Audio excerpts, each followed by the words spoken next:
This is every disturbing banned video game in 8 minutes. We go see what he's talking about. Manhunt.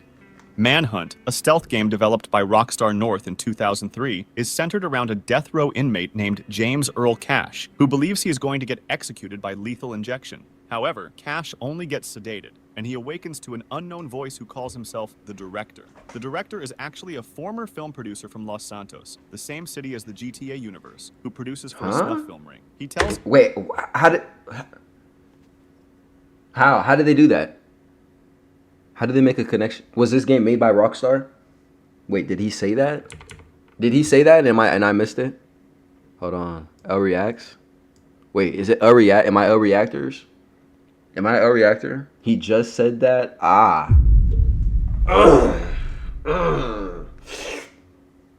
Don't smoke, wait. Only gets sedated, and he awakens to an unknown voice who calls himself the Director. The Director is actually a former film producer from Los Santos, the same city as the GTA universe, who produces for a snuff film ring. He tells Cash that he's going to get his freedom only if he kills the Hunters, which are gang members set to hunt him.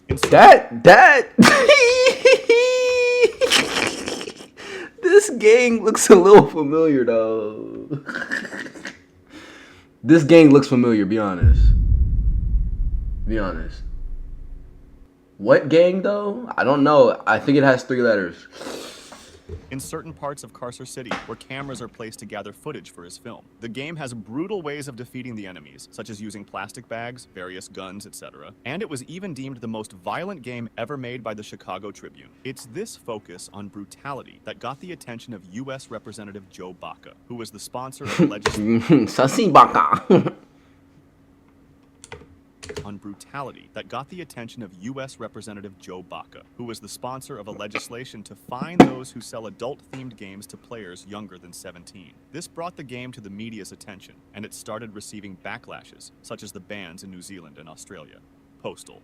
Postal was first released in 1997 by a company called Running with Scissors, and it depicts a guy known as Postal Dude who has serious mental illnesses and believes that the U.S. Air Force released an airborne agent called the Hate Plague. This leads him on a violent rampage to try and get rid of the virus by eliminating infected people while hearing voices in his head. The game is made of different levels and locations, and the goal is to eliminate enough people to progress on to the next level. At one point, the level is located in a school, and the original ending was that kids laughed at him as his bullets were not effective, with him getting locked up in a mental institution with satanic-like imagery. The game was banned in multiple countries.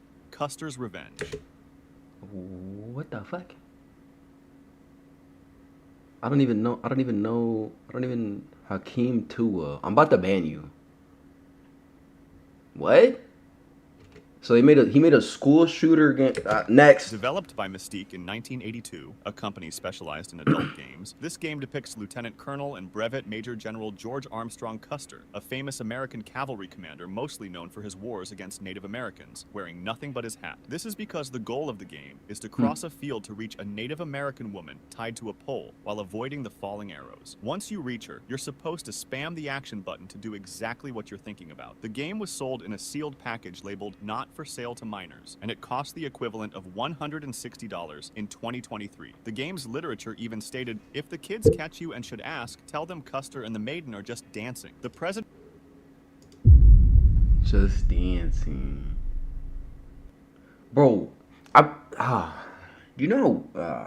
of the company that created the game responded to criticism by saying that the goal was just to seduce the maiden and that she gave consensus. The game was actually never officially banned in the US, but its sales were restricted because some retailers refused to carry the game. Play that on stream? Yeah, so I can get banned within 5 seconds. I'm good.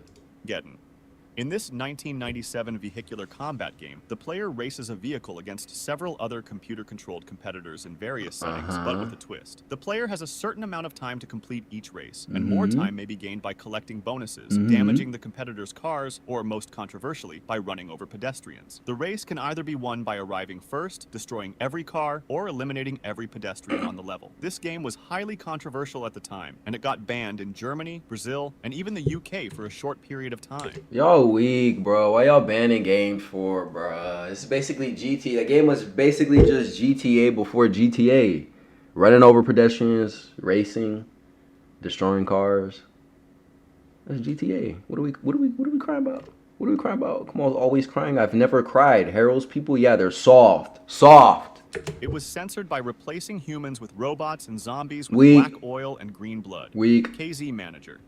This one is really controversial, so I'll try to use some vague words to explain it. It's a browser-based and text-oriented management simulation game, but the problem is what the player has to manage. Let's say it's an old German prison camp. The goal of the game...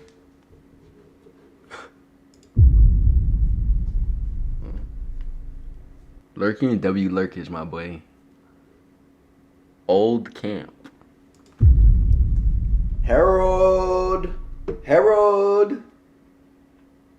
Is it? I think this is what I think it is. I think that's the Kanye. This Kanye game. Okay. Old German prison camp. The goal of the game is to increase productivity and manage the resources, such as You prison... mean Harold would destroy Kamal? Harold would whoop you? No, he wouldn't, gang. No, no. I'm pretty sure Harold sticks and bones. Simulation game, but the problem is what the player has to manage. Let's say it's an old German prison camp. The goal of the game is to increase productivity and manage the resources, such as prisoners, supplies, public opinion, etc. The game was confiscated in Germany in 1990 for violating German Criminal Code Section 130, which can be translated as incitement of the masses, making its distribution forbidden. EC.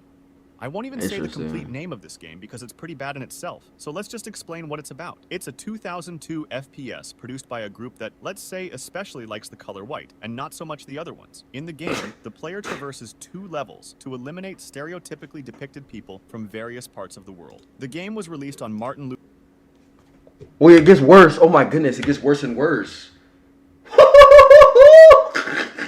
Wait, it gets worse and worse. Hold on, hold on. likes the color white, and not so much the other ones. In the game, the player traverses... Bro, that's Michael Jordan. He got a gun. Why he has a gun on a basketball court, bro? Nah, fam. Nah. That, let's say, especially... Wait, we're back, dude. Wait, we're back, dude. Scorpion, learn how to type. You can't even type correctly, gang?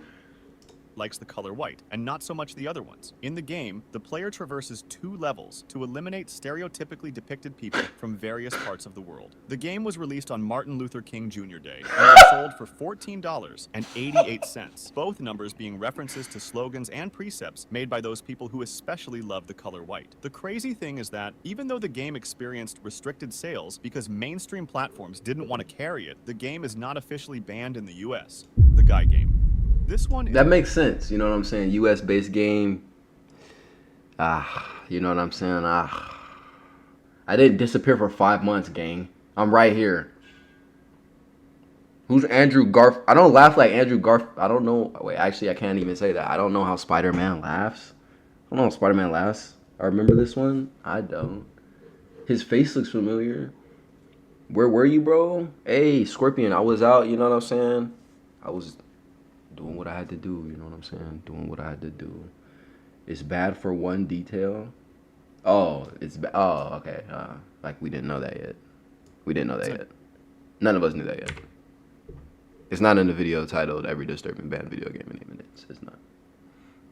I'm about to bust down 4 glicks. That's what I had before stream, bro. I had 2 glicks. Them things got me right. Want to carry it, the game is not officially banned in the US. The Guy Game. This one is an adult video game from 2004, presented in a trivia game show style. It features real girls in bikinis during spring break, and the goal of the game is to get points or accumulate bonus ones by choosing the correct answers to the quizzes to make the flashometer go up, and you can imagine what happens when it goes up. If you think this is already tasteless, you're not ready to hear why it's technically illegal to own a copy of it. Let's just say that the number 18 did not apply to everyone. A person might have had the number 17. Grape Leg. This one consists of the main character, Masaya Kimura, stalking and doing not-so-consensual stuff to a family. Kimura is a... Wait, hold on. So much is happening, bro. He's just stuffing in so much horrible information and so fast. Come on, bro. I'm still trying to process. Grape Leg.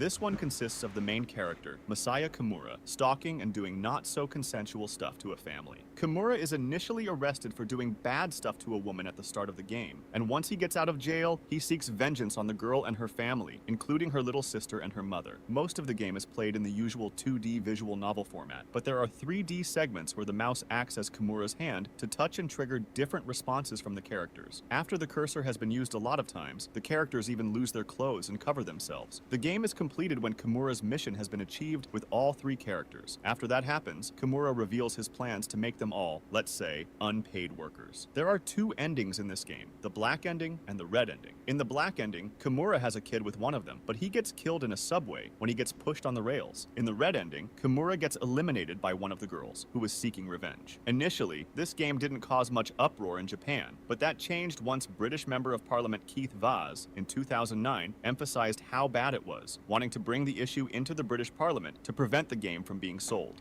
Are games really that important? Do you guys think games are really that? Do games really have that big of an impact? Like I'm kind of looking at them as like, what do you call it? Movies. Like a movie. I think The Human Centipede is an insane movie that I've never watched it, but I saw a clip on TikTok a couple days ago. That movie looks like insanity. Like if you were to look up the definition of insanity, the movie would be right next to it. Like The Human Centipede would be right under it. More wishes it wasn't banned. Nope. This game's insane. Public reaction led to the restriction of the sale and production of the game by the Ethics Organization of Computer Software, an independent Japanese ratings organization for adult games. This made it impossible to purchase the game even in Japan. It's also banned in Australia and Argentina. Hatred. In Hatred, the protagonist... That doesn't sound like a bad game at all. What are you talking about? What's wrong with Hatred?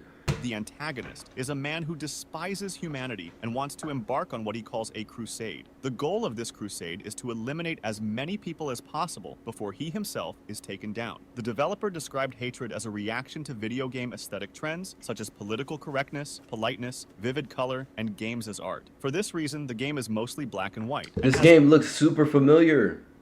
This game does look familiar. 2012. This game looks mad familiar. Black, I appreciate that bit. Even though you guys can't hear it. You still have Discord, or did your account get banned from all those scams you doing? So I did not do any scams. I did no scams. All right, my account got hacked because Yerk was trying to download some scripts for something. I don't know what his dumbass was doing. He downloaded scripts. He downloaded a virus from the PC. The PC got a virus because he was downloading the stuff from Discord. My Discord account got hacked. My Discord sent a fake $50 link, a fake $50 gift card link to everybody in every channel that I was in. That's all that happened. W Yerk. For getting my stuff hacked. W? Alright, bad. Yeah, bad. It sent everybody on my Discord link. Every single person. W. Alright, bad. For surely. I think I'm getting this game mixed up with the one game where it was like dark. It's called Darkness or something. Deserved?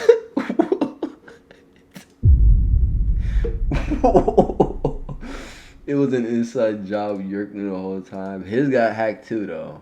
To video game aesthetic trends such as political correctness, politeness, vivid color, and games as art. For this reason, the game is mostly black and white and has such extreme violence that it was the 3rd video game to receive an adult-only rating for extreme violence rather than sexual content, behind Manhunt 2 and the unreleased Thrill Kill. The game was made with Unreal Engine 4, and Epic Games, the creators of said engine, asked them to remove the Unreal Engine logo from the game. That's why the game looks so good, because it was made with Unreal Engine. I didn't even read what the link was and did not click. Yeah, bro, chat, if anybody ever sends you a link, don't click it.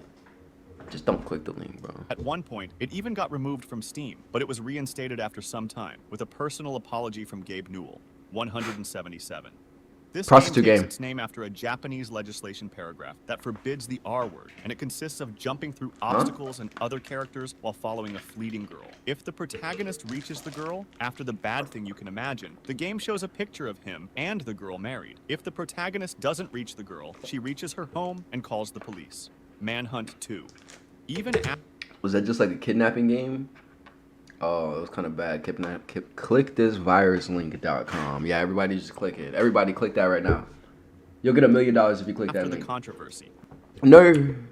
Manhunt 1 gathered a heavily dedicated following, and a sequel was released in 2007. The game follows Daniel Lamb, a mental patient suffering from amnesia, Wait, they as made he a second tries to one? uncover his identity, and Leo Casper, a sociopathic assassin who guides Daniel in his journey. The game contained such brutal scenes that it was refused classification in the United Kingdom and Ireland, and given an adults-only rating in the United States, which meant that most platforms wouldn't want it. After this happened, they edited the game and censored some of the worst parts, like blurring the executions and removing the scoring system, which rewarded players for particularly brutal killings. This new version was given a mature rating.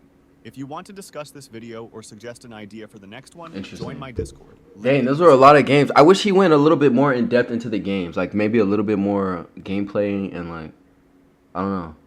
That was a solid video though. That was cool. There's a lot of games, a lot of banned games I didn't know about.